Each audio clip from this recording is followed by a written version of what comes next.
Hello, good evening, नमस्कार। एक बार फिर से आप सबका स्वागत है ड्रीम यूपीएससी चैनल पे, which is a part of Unacademy.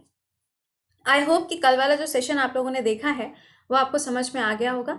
मैंने आप लोगों की क्वेरीज पढ़ी थी, जैसे कि एक दो स्टूडेंट्स ने पूछा हुआ था कि मैम जैसे अक्षय कुमार हैं या फिर एक दो और लोग हैं जिनके पास में दो दो जगह की नागरिकता है ना। तो ये देखो, ये स्पेशल केसेस होते हैं, ये अलग ही एक केस होगा। लेकिन ये चीज़ ध्यान रखिएगा कि अगर कोई भी ऐसा पर्सन है जिसको स्पेशल कंडीशन में दो जगह की नागरिकता मिलती है तो वो उसको तभी मिल पाएगी जब वो प्रेसिडेंट से उसको अप्रूवल मिल जाएगा।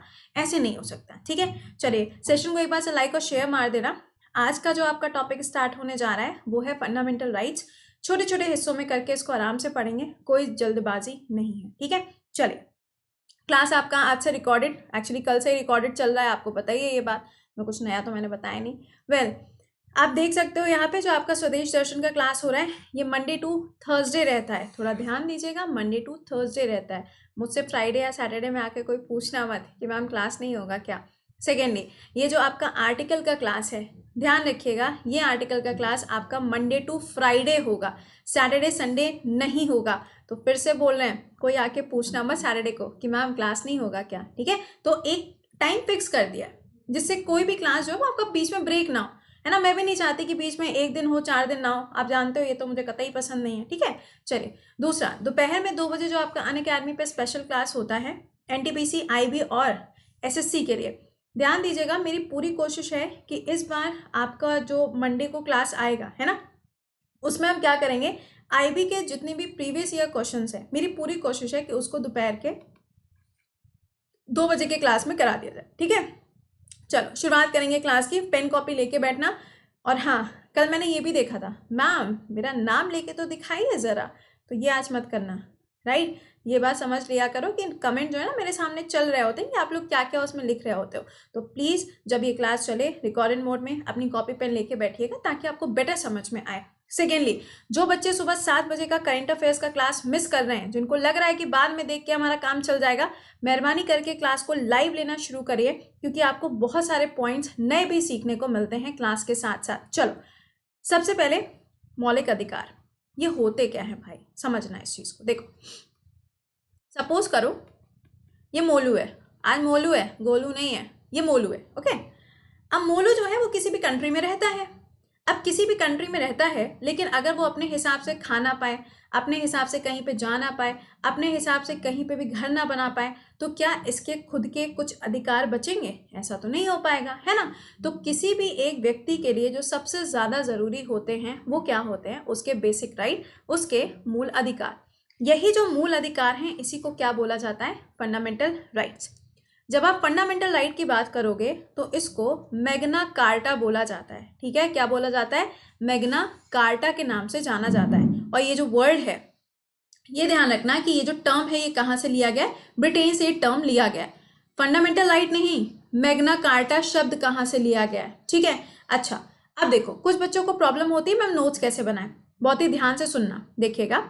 जैसे आपने फंडामेंटल राइट के कुछ की पॉइंट्स हैं, उन्हें हमने लिख लिया। डिटेल में आप जानते हो, डिटेल में आपको अलग से पढ़ा देंगे, कभी मौका मिलेगा तो ज़रूर डिटेल में बात करेंगे। लेकिन देखिएगा, मौलिक अधिकार कहाँ से लिए गए? आपने लिखा यूएसए से। कौन से भाग में आते हैं? आप लिख लोगे पार्ट 3 में। आर्टिकल कहाँ से कहाँ तक है? 12 से 35 तक है। क्या ये एब्सोल्यूट होते हैं? क्या इनमें कभी कोई बदलाव नहीं हो सकता? बिल्कुल हो सकता है। They are not absolute. ये कैसे होते हैं? ये एब्सोल्यूट नहीं होते। समय पड़ने पर पार्लियामेंट जो है वो किसी भी तरीके का बदलाव कर सकती है, ठीक है। अच्छा, अगला पॉइंट समझिएगा, क्या ये जस्टिसेबल होते हैं? जी हाँ, बिल्कुल, ये जस्टिसेबल होते हैं। अगर कोई भी व्यक्ति आपके मौलिक अधिकारों का हनन करता है, शोषण करता है, तो आप क्या कर सकते हो? आप किसी भी कोर्ट में जाके अपील कर सकते हो, ठीक है। तो ये कुछ बेसिक्स हैं जो आपको पता होने चाहिए ही चाहिए। अब देखिए, फंडामेंटल राइट्स कितने टाइप के होते हैं? पहले क्या था? 7 टाइप्स के हुआ करते थे। अब कितने टाइप के हो गए? 6 टाइप के हैं, जिसमें से सबसे पहला जो है वो क्या है? समानता का अधिकार, जिसे हम क्या कहते हैं? राइट टू इक्वालिटी कहते हैं। आर्टिकल नंबर कहाँ से कहाँ आएगा? 14 से लेके 18 आएगा। राइट टू फ्रीडम, यानी कि यह आपको स्वतंत्रता का अधिकार देता है, आर्टिकल नंबर 19 से लेके 22 के बीच में। अगला है राइट अगेंस्ट एक्सप्लॉयटेशन। अगर कोई भी व्यक्ति आपका शोषण करता है तो वहां पर आपको कुछ आर्टिकल्स मिलेंगे, आर्टिकल नंबर 23 एंड 24।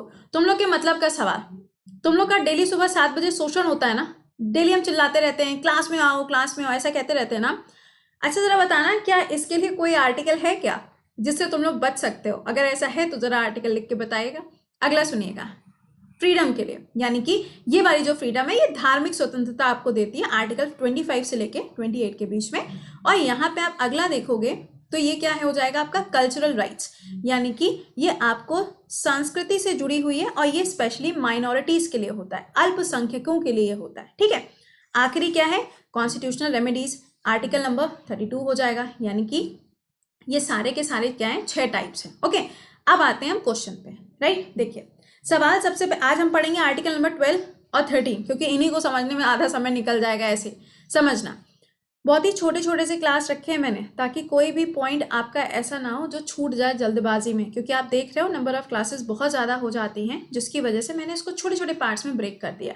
और हर एक बच्चे के लिए आर्टिकल इंपॉर्टेंट है, चाहे वो NTPC का हो, स्टेट लेवल हो, SSC हो, UPSC हो, एनी एग्जाम, सब में आता है आर्टिकल। कौन सा पेपर है जिसमें पॉलिटी नहीं आती, समझ रहे हो। चलो देखो, आर्टिकल नंबर 12 इसमें से किस चीज़ के बारे में बताता है? सिंपल सी बात है, क्या बताएगा आपको? राज्य की परिभाषा बताता है।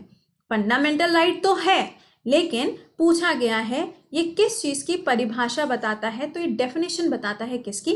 स्टेट की। अब आप कहोगे मैम स्टेट का मतलब तो है यूपी, MP, महाराष्ट्र, यही तो स्टेट का मतलब है। नहीं, यहाँ पे स्टेट का मतलब ये नहीं है। सपोज करो, देखो सेंटर है और स्टेट है, बहुत ही ध्यान से सुनिएगा, कॉपी पेन लेके बैठा करो, पॉइंट्स लिख लिया करो, जैसे सुबह 7 बजे के करंट अफेयर्स के क्लास में कॉपी पेन लेके बैठते हो ना, बिल्कुल उसी तरीके से सुनिए। सेंटर की बात करोगे तो जैसे कि मान लो IAS ऑफिसर है, स्टेट की बात करोगे तो एक PCS ऑफिसर होता है ना। इसके अलावा जैसे LICs होती हैं, या फिर आपका ONGC हो गया, तो ये सब क्या है? ये सारी वो चीज़ें हैं जो कहीं ना कहीं सरकार के साथ में काम करती हैं, चाहे सेंट्रल गवर्नमेंट हो चाहे वो स्टेट गवर्नमेंट हो, यही तो होता है ना।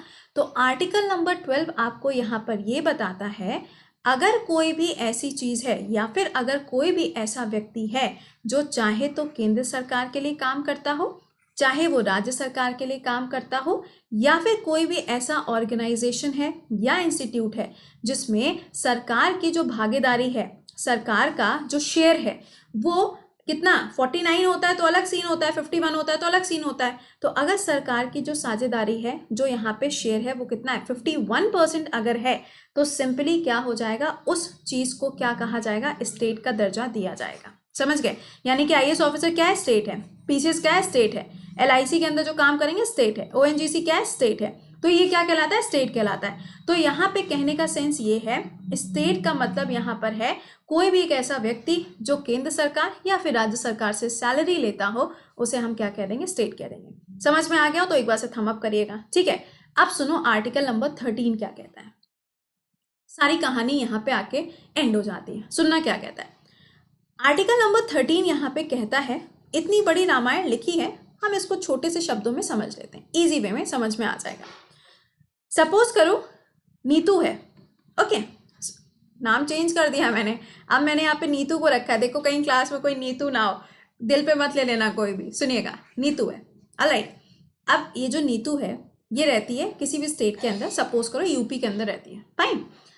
अब यूपी के अंदर क्या हुआ, ये जो स्टेट थे ना, अब स्टेट में तो सभी लोग आएंगे, पुलिस ऑफिसर्स आएंगे, आपका PCS ऑफिसर आएगा, PCS in the sense SDM आएगा, सभी लोग आएंगे। तो यूपी सरकार के द्वारा या फिर यूपी के अंदर अगर कोई भी एक ऐसा व्यक्ति है जिसने कोई कानून बनाया, कोई भी लॉ बनाया, एनी लॉ, लेकिन इनके द्वारा जो कानून बनाया गया उससे उस पर्टिकुलर स्टेट के जो रहने वाले लोग हैं, अगर उनके मौलिक अधिकारों का शोषण होता है, अगर उनके फंडामेंटल राइट्स जो हैं अगर वो एक्सप्लॉइट होते हैं, तो उस पर्टिकुलर लॉ को क्या डिक्लेयर किया जाएगा? Null and void. सपोज करो यहाँ पर ये जो नीतू थी ये रहती है यूपी के अंदर, और यूपी के द्वारा कोई ऐसा कानून बन गया जिसको बनाने के बाद में, लागू करने के बाद में नीतू को लगा भाई ये तो हमारे मौलिक अधिकारों के खिलाफ है ना। तो यहाँ पे अगर ऐसा होता है, जैसे कि मान लो CAA है ना, सिटीजनशिप अमेंडमेंट एक्ट था, अब कुछ लोगों को लगा कि हमारे फंडामेंटल राइट्स के अगेंस्ट है, लोगों ने प्रोटेस्ट किया, राइट। अब अगर यहाँ पे प्रोटेस्ट होता है और इसको हटा दिया जाता है, बहुत अच्छी बात है, लेकिन यहाँ तो ऑटोमेटिकली हट जाएगा, यहाँ आपको प्रोटेस्ट करने की जरूरत ही नहीं है। तो ये पॉइंट समझिएगा कि अगर कोई भी स्टेट कोई भी स्टेट का मतलब जो भी बंदा स्टेट के अंदर आ रहा था, अभी आपको स्टेट की डेफिनेशन बताई है। तो अगर कोई भी बंदा स्टेट के अंदर आता है और वो कोई एक ऐसा लॉ बना देता है जिससे किसी के भी फंडामेंटल राइट एक्सप्लॉइट होते हैं, तो उस लॉ को नल एंड वॉइड डिक्लेयर किया जाएगा, मतलब कि उसको मान्यता नहीं दी जाएगी। अच्छा, इसी आर्टिकल नंबर 13 में एक बात और कही गई है, वो क्या है? Judicial review. अब आप कहेंगे मैम जुडिशियल रिव्यू तो इसमें भी है। बिल्कुल सही बात है, मैंने कब मना किया। सुनिएगा, ये वाला जो जुडिशियल रिव्यू है ना, ये सिर्फ और सिर्फ किसके बारे में बात करता है? फंडामेंटल राइट के बारे में ये बात करेगा। दैट मीन्स अगर कोई भी एक ऐसा केस है जो मौलिक अधिकार से जुड़ा हुआ है, तो उसके ऊपर जुडिशियल रिव्यू यानी कि न्यायिक समीक्षा करी जा सकती है, हाई कोर्ट के द्वारा भी और सुप्रीम कोर्ट के द्वारा भी।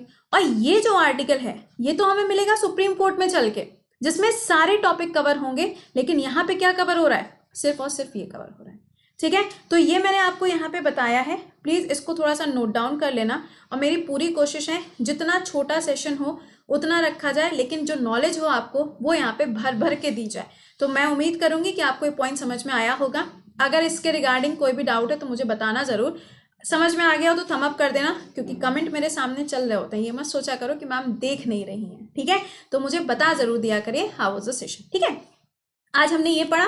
आज कौन सा डे? थर्सडे। कल फ्राइडे है, तो कल हम लोग आर्टिकल नंबर 14 से लेके आर्टिकल नंबर 18 यानी कि राइट टू इक्वालिटी को पूरा का पूरा पढ़ डालेंगे। ओके, चलो तो मिलेंगे। और हाँ, आप में से अगर कोई ऐसा बच्चा है जिसने अभी तक इस सफलता बैच को ज्वाइन नहीं किया है, और यही सब चीज़ें अगर आप बिल्कुल डिटेल में A to Z पढ़ना चाहते हो, हर एक सब्जेक्ट, GS के हर एक सब्जेक्ट के अंदर, तो आप इस बैच को ज्वाइन कर सकते हो 11 जनवरी से पहले, क्योंकि उसके बाद में इसके जो प्राइजेस हैं वो इंक्रीज हो जाएंगे। कोड क्या आपको यूज़ करना है? कोड विल बी कृति10। ठीक है, सेकेंडली देख लीजिएगा इसके प्राइजेस इंक्रीज हो रहे हैं। सेम चीज़ यूपीएससी के लिए, अगर आप स्टेट पीसीएस की तैयारी कर रहे हो या फिर आप यूपीएससी की तैयारी कर रहे हो, प्रीलिम्स से लेके इंटरव्यू तक आपको पढ़ना है पूरा, तो भी आप बैच ज्वाइन कर सकते हैं। कोड विल बी कृति10। इसके जो लिंक है मेरे टेलीग्राम पे शेयर है। ये याद रखना है, जो सफलता बैच है इसमें आपको ये एजुकेटर्स तो मिलेंगे, बट 200 से भी ज़्यादा एजुकेटर हैं एसएससी कैटेगरी में। आप किसी का भी क्लास देख पाओगे, कोई भी आपको मनाही नहीं है। सेम चीज़ यूपीएससी में भी रहेगी, आप किसी भी एजुकेटर का क्लास देख सकते हो जिसका क्लास आपको पसंद हो। और हाँ, कल कुछ बच्चे इसकी PDF मांग रहे थे। भाई थोड़ा सा हाथों को कष्ट दे लो, ग्रो अप नाउ। ओके, चलो मिलते हैं फिर सुबह 7 बजे के लाइव सेशन में। टिल देन खुश रहिए, मुस्कुराते रहिए। Bye bye and take care. और हाँ, चैनल पे पहली बार आए हैं then do subscribe. Bye bye and take care.